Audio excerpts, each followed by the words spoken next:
Welcome to the City Current Show, powered by Higginbotham Insurance and Financial Services. This show focuses on sharing good news and powering the good in our community. Now here's your host, City Current CEO, Jeremy Park. Welcome to the City Current Show, powered by Higginbotham. I'm your host, Jeremy Park. We're always honored to bring you inspiring stories of individuals and organizations making a difference, empowering the good. And we always love focusing on the important topic of mental and emotional health and well-being. That's why we're excited to be talking about the Refuge Center for Counseling, and we're honored to have with us Patty Eller, Director of Development, and Michelle Nagy, Staff Therapist and Director of Compassionate Care with the Refuge Center for Counseling. How are you two doing? We're great. Thanks, Jeremy, for having us. Well, let's go ahead and dive in. Patty, let's start with you. Give us some history and some background for the Refuge Center for Counseling. Thanks, Jeremy. Yeah, the Refuge Center for Counseling, we were started 20 years ago. We're actually entering our 20th year, which is really exciting. And the premise of why Amy Alexander and Jen Gillette started the Refuge Center was to help people, everyone, be able to have access to quality mental health care. So therefore, we work on a sliding fee scale because we feel strongly that every individual deserves that quality mental health care when they're going through hard times, because lifetime sometimes takes hard turns. So we want to be there regardless of income. What's been done to you, what you've done to somebody, regardless, we welcome everybody. So we work on that sliding fee scale that I mentioned, and we go from $25 up to $125. We also offer a $19 for people who are having hardships, maybe in a really hard time. But we do feel like there's accountability in some skin in the game, if you will. So that sliding fee scale has helped many. We have 89% of our clients utilize that scale to some extent. So talk about how large your staff is, your team, and talk about the different specializations. Yeah, so we have about 80 people here at Refuge, ranging from interns, contractors, staff therapists, and all of our admin and development team that help keep this running. And we see everything here from individuals, families, couples. We do groups. We have neurofeedback, EMDR. There's a huge range of the things that we can offer our clients, which is really cool because a lot of places that offer sliding scale or care at a lower cost, it might be a smaller amount of services that we're able to provide, but we really pride ourselves on trying to give cutting edge care to everyone. Michelle, let's stay on you. Talk about what you're seeing, because obviously you're seeing this firsthand. Coming out of the pandemic where mental health was a focus and priority, where do you kind of put us right now after the pandemic for what you're seeing and kind of a state of where we are right now with mental health and emotional health? Yeah, I think it was so wonderful in, the heat of the pandemic. Everyone cared about mental health. Everyone was really into it. And then it does feel like there's been a little bit of a backslide in the intention that it's getting, but there is still so much the need. There are a lot of people that have pretty quickly bounced back into their normal lives and are out and about and doing things.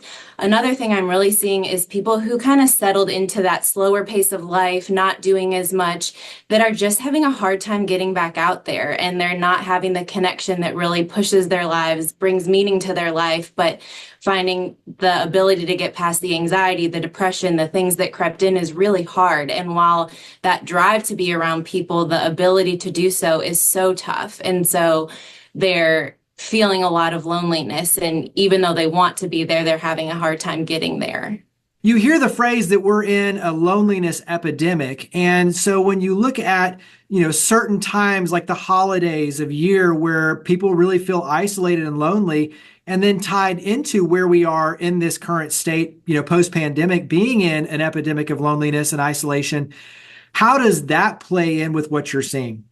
I think that's definitely a factor because there was so much of the pandemic holiday where it was almost normal and accepted that I might not get to see my family this year, but my neighbor isn't and the other people down the street aren't. And so in a way that created its own community of everyone's in this time in this place that's not normal, but we're still kind of in it together.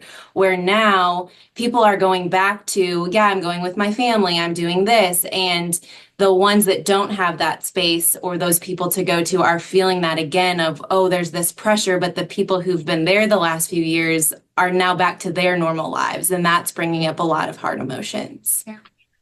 I definitely want to share a few tips, and we'll kind of, touch on that in a second, but talk about where you like to start. So finding the right fit, where you like to start on the journey, when someone sits down with you, a new client, and they're, kind of sharing, where do you like to start? The first thing is I want them to just feel heard and seen and understood. That I'm not somebody there that has any judgment on what's going on in their lives, that it's a safe space. Nothing that they say in that room is going to leave that room. So their raw feelings, emotions, thoughts about everything are accepted. And then I really put it into their hands of what's the pain point today? What brought you in here? What is hurting the worst? Or what's the door for you that feels like you need the most help with? And honestly, by the time that clients get in our door, they know what that is. They're ready to start. And it might be a slower process for some of getting into the really depth or the deep parts or the pain points, but they know, hey, this is what I'm here for. This is what I'm struggling with. Patty, let's bounce back to you. Talk about a success story. Obviously, you don't have to name specific names, but when you talk about the work, the impact, the healing that takes place, give us a little bit of an illustration from your vantage point. My vantage point as donors, I think people see that their friends, family who come here have had success. They've visited with people like Michelle who have walked them through really hard times.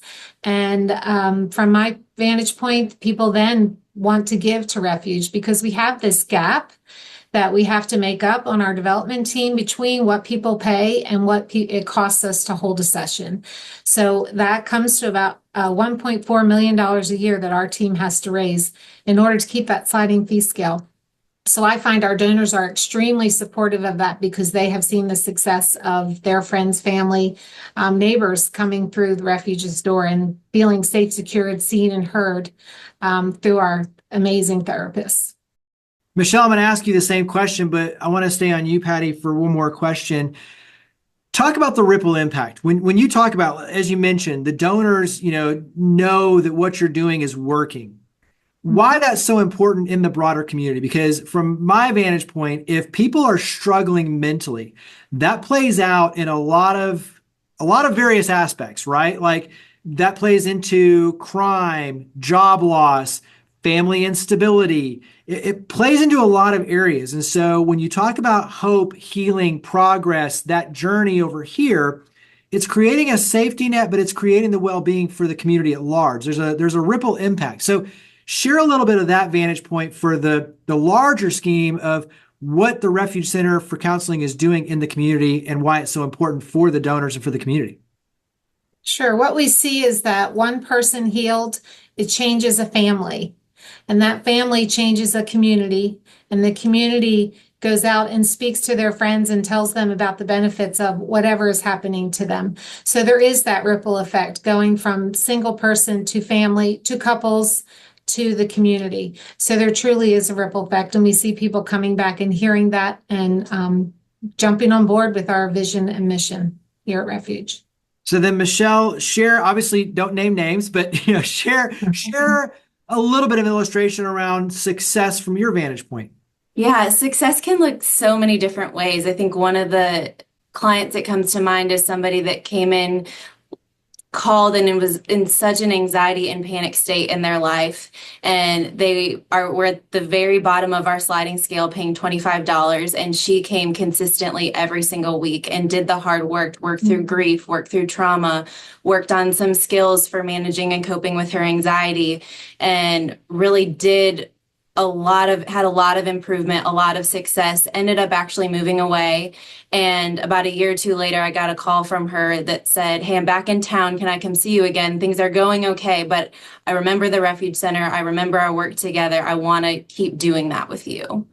And so to feel like we can make progress, they can, is in a sense, leave the nest, go on to do other things. But then when hard times come up or they come back to the area, feel like we're still the place that they want to be, feels really impactful.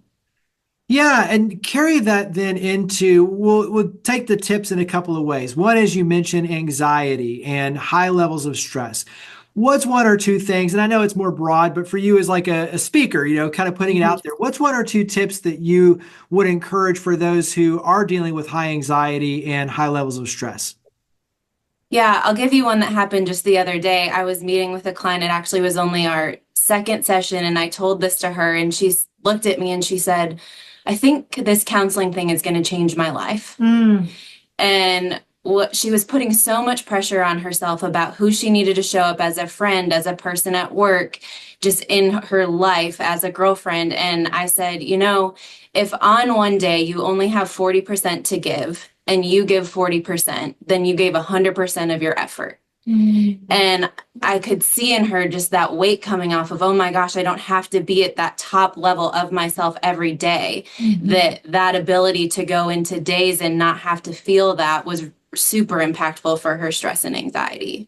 Yeah, that's awesome. What's one around isolation? And it can be related to holidays, special times of year or not, but in general, when you talk about isolation and how do you put yourself out there? How do you create meaningful connections? How do you deal with loneliness? What's one tip around that? Yeah, I think it's so hard because as adults, I collectively hear how hard it is to make friends. You don't have those built-in systems like you did in school or some workplaces where it was easy. And so what I tell clients a lot is think about something you already enjoy doing. If you have a home gym and you like lifting weights, well, is there a gym that you could join even once a week? Or if you enjoy running, could you go to a run club? Or if you enjoy doing artistic things, could you join a pottery class where then there's a chance you're going to be around at least somewhat like-minded people where you share in this activity, and then it might be easier to start expanding on some of those connections or having a basis to start talking to someone because you have that shared point of interest. Yeah, I like that, taking kind of an activity-based approach. And I also think, similar to volunteerism, I think using yourself as a vehicle to be a catalyst to change the lives of others. So in other words, people want to volunteer, but they're waiting to be invited. Similar, if you are looking at going, invite someone to go with you, which then creates kind of a buddy system, but you get to share in that experience, but you get to be a catalyst for inviting someone else and vice versa. And I think being, someone who says, I'm going to put myself out there, but inviting others to participate with you, to go to activities, to go do certain things, also helps create a larger sense of community. And I think that's more of what we need in society right now, in general, is those bonds, those connections, those relationships. So carry that into now. You've got all sorts of opportunities. We talked about fundraising and why that's so important, but there's a new building. There's a lot of exciting news. So talk about the new building. Talk about, some of the other exciting things going on. Great. Yes, we're very excited. We're moving into our new building October 25th and over that weekend. We're very excited about it. It's 15,000 square feet of beauty and security for our clients. And it's going to offer a lot of different opportunities for them in their healing journey. We're going to have a huge back patio, 2,500 square feet, where there's a wind feature, a fire feature, and a water feature. We're going to have about 3 miles of walking trails up the back hill, an outdoor fire pit, and a outdoor chapel. It's just lovely. And the indoors is like I said, a lodge-like facility. So we're really excited for our clients to have these extra opportunities because what they say, research shows that the hour after, and Michelle can speak to this if she wants to add something, the hour after a therapy session is the most important. That people, we're offering the opportunity for people not have to jump back into their car and go back to their busy lives, that they can actually process that 50 minutes in one of these beautiful spaces that I just mentioned, and or even come early and process what they want to talk about in that session. So we're really, really excited. And we invite anyone to come out for a tour and see what we're doing out there. That makes perfect sense. If you're, unloading and you have a heavy conversation, to be able to walk around in nature and process that makes perfect sense. So Michelle, kind of share what excites you about this. Yeah, I think it could be really great, or is going to be really great on both ends. right now I have a lot of clients coming in, they're stressed and anxious from the traffic that they just sat in, and it takes a little bit of our time sometimes to help them get to a regulated point or where they can get to the crux of exactly what they want to talk about. But if we have this beautiful place for them to come and sit 15, 20 minutes ahead of their session to do some of that decompression, that gives us a chance to really utilize a lot of our time. And then on the backside, exactly like Patty said, I'm always right now encouraging clients, sit in your car for just a minute before you start driving, or maybe don't immediately make that phone call on your drive home and try to sit with the things that you've just talked about and processed. But now we have so many different options to encourage clients of, why don't you go sit by the fire? Why don't you just take a 10-minute walk on the walking path before you get in your car and leave, just to give a little bit of that time, or stay for an hour, enjoy it as long as you want if you have the time. So we've talked about it throughout, but go ahead and dive in and, mention again, fundraising obviously being a key piece of this, but talk about how the community can support the Refuge Center for Counseling. Well, moving into our new building, we've raised $9.1 million that enabled us to move in. We still have $4 million to raise to become debt-free. So that's our fifth phase of fundraising. As far as people getting involved, we are really inviting people in to see what we're doing, and how we can aid the community, as we offer groups, which Michelle can touch on again. And we also offer our therapists to come out and do speaking engagements at corporations, churches, doing a mental health first aid, a QPR training, which is a suicide training, and things like that to our community. So we just want to invite people to come in and see what we're doing and hear how we can also be out in the community and helping them. Yeah, touch a little bit on that side, Michelle, the group, and then obviously the speaking side. So give a little bit of your vantage point on those. Yeah, so we have groups that are the weekly events that people can come to. Another really cool thing we do occasionally throughout the year are intensives. So one of those is a grief intensive. Grief is another huge thing that's been coming up over the last several years. So having a space to come and just be able to, maybe they can't commit to a weekly group, but they can commit to one day of, I'm really going to allow myself to dig into this and see what comes up. It's also a way we try to cater to some of the needs that we're seeing in the area. So we've had groups for parents of adoption, or groups for teens struggling with specific things. So we really try to be aware of what are the needs of the community and how can we bring that in here. Wrap up, Patty, on your end with website, social media, phone number. Where do we go to carry this conversation forward, to learn more, to get involved with the Refuge Center for Counseling? Yeah, so go to refugecenter.org. That is our website. Social media, we're on Instagram, Facebook. So please come see what's going on. We're very active in social media, and just check us out. Well, Patty, Michelle, thank you for all you do to power the good, you and your amazing team. Thank you for coming on the show. Thanks for having us, Jeremy. Thanks so much. Have a great day. Higginbotham Insurance and Financial Services is proud to power the City Current Show. We're a people-first company that protects what matters most, the families, businesses, and trailblazers that keep our community going. As one of the nation's top independent insurance firms, Higginbotham is a single-source solution for business insurance, employee benefits, HR services, and personal insurance that's customized for you. We're here to serve you, the people you care about, and your community. Call 866-377-1959 or visit higginbotham.com.